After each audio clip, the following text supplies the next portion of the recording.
We are using Selenium just because in our vertical or our BU we have license to use Selenium as well. But if team realizes that okay, Protractor can be better option for us, still we are not using it because it's a part of process and it is predefined and there is hardly any scope of change. So we should be open to change basically. Now the second one says working software or comprehensive documentation. But before that, do we have any doubt on the first value? So working software or comprehensive documentation. So it does not mean that documentation is not important, but working software is more important. Why do we do documentation? Okay, so do we do any kind of documentation in Excel? Yes. So what is the purpose behind that? Why do we do that? There are two. One thing to, if new person joins a project, or he has to work on that product, he Mm-hmm. should be know what is going inside that solutioning or that product. Second thing, to keep track of all the things that we are doing it, so that we do not lose the uh, after certain stage, even sometimes the developer doesn't know what he had done in the past. So basically for information sharing, just to keep everybody on the same page, right? Or develop a shared understanding as a team. Can can we use documentation for showing somebody that see what you said and what you are doing? Yes. We can, but does it help? It helps in later stages. It depends actually on what document we are talking about, right? Right. So, for example, the requirement document is needed because we need to confirm that whatever we were initially thinking about the product is actually matching the requirements or not, right? Yeah. It depends Let me what yeah, was go the ahead. objective of. So let me share another story here. So I was working as you can say team lead with an organization 6 7 years back, and my team was working on the communication managers. Uh, Communication managers means when you swipe your card, credit card or debit card to any POS machine, it goes through a lot of verifications, and this whole communication takes place through a secure network. So a lot of verification is done at the pin pad level, or you can say your POS level only. Then it goes to the service provider, who can be the Mastercard, Visa, or something. After that verification, it goes further to the bank, and the whole response basically comes back through that channel only. So those networks are very secure, and each and every level, whatever communications are taking place, we used to call those modules as communication managers. So there were around 16, 17 communication managers for one transaction. So we are working for a client was NCR, National Cash Register, who are basically into ATM machines, POS applications, fuel dispensers, that kind of stuff. So uh, my team was working on that, and based on whatever requirements or you can say documentation we are having, we started working on that, and we made sure that we are building everything based on the documents. At the end, after you can say 6 months or something, um, when there was time to present that whatever we have created, the NCR said, sorry, we cannot accept this because it has a lot of security flaws. It is not meeting our security expectations. We cannot accept that, at least in this form. A lot of work is required. Now, what was the option to my organization, which was a service based organization? Considering that there are 17, 18 other teams working on different products from the same client, NCR. Now, can my organization say that take your product and give my money, or we don't want to work with you? Do they have this option? No. In fact, if you see legally, or you can say they have that option, but will they do that? They won't do that, because if they do that, obviously the same client will not come to you again. Second thing, why they are not accepting the software? Are they not accepting because they are not serious about it? That they gave this work to the organization, and It was their intention not to accept it, or there was something else. See, when we are working for any customer and on any product, they have their customers or end users in mind. They are making a software because they have people or users to use that software.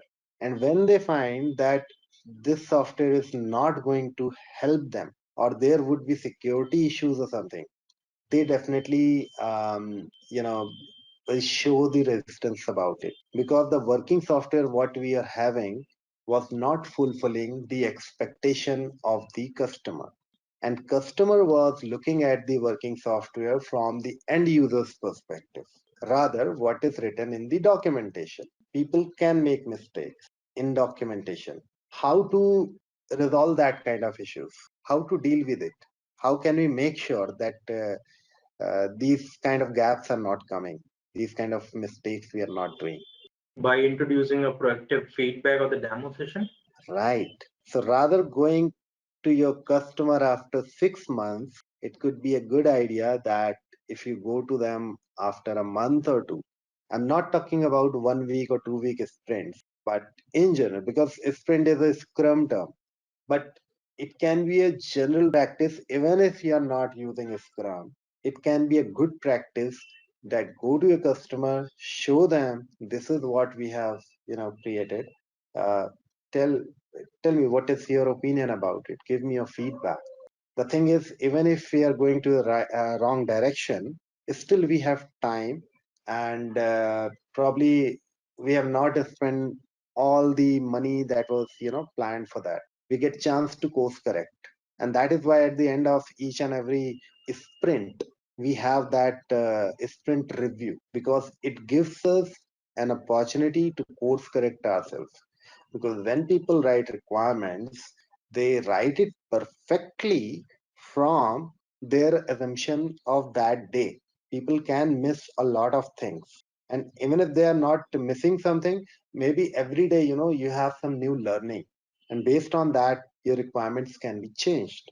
So I'm not saying that documentation is not important. It is definitely important for creating a shared understanding, but after having a document, don't start work on that blindly. We always have to confirm that the software we are actually building is going to be useful or not. Okay. Now, customer collaboration over contract negotiation. What we do, we simply sign the contract that okay, these are the features we are going to work on, and we start working on those features. But when we say customer collaboration, that means keep collaborating with your customers, keep understanding their pain, that what they are trying to achieve from this product, because customers are having new learning every day through the marketing people, so sales people, technology people, and their requirements, their understanding can be changed with the time. The market need can be changed with the time.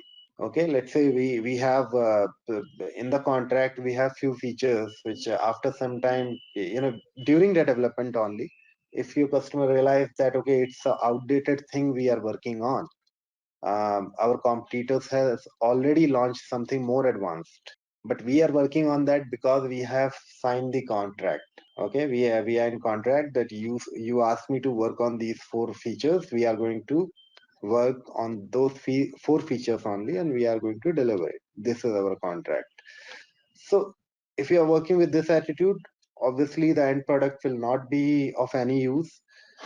Your customer can never be benefited from that product, and obviously if your customer is not getting benefited, you will also lose business. So put yourself in customer shoes, try to understand your customer's pain, try to understand what they are trying to achieve from this particular product, and keep your contracts flexible. Okay, that if any changes come in between, we should be able to accept that. Now, the fourth one is responding to change over following a plan. So, does it mean plan is not important? Well, plan is important. If you are working as a team, everybody should be on the same page. Everybody should know that how we are going to work on something. Okay. For example, we do sprint planning. So that is also a plan. but it does not mean that it is going to be freeze. Based on your new learning, you may want to change the way you are working, the requirements you are working on. Just take the example of Scrum only. Every day, once we plan in the sprint planning, then what is the need of daily Scrum? Every day, why we are meeting? So we are meeting because Yeah, I can address this one. So this is more about when we need to check what are the open items, ongoing items, and if there are any challenges. So these are the quick updates that we need to discuss on a daily stand. how those updates are basically helping us. So based on These the updates are mostly breaking your stories into a more molecular step, I should say, that you are tracking that it's not deviating the overall sprint planning, and then the story Mhm. completion. That is what the agenda for these daily discussions. When we do this daily Scrum, that new information that we are having every day. So one thing is our plan, the sprint plan that we did. Okay, that was our initial plan. Um, we assume that everything will go smoothly. Then probably we don't need daily Scrum.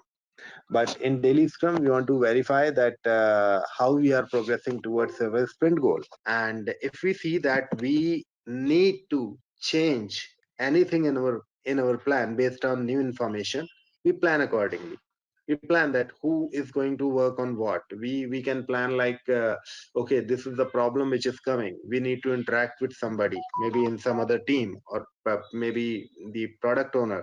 So can be anything. So based on the new learning, new information, we might need to change our plan. But plan is important because even after changing your plan, the new plan you are having, everybody should be on the same page with that plan.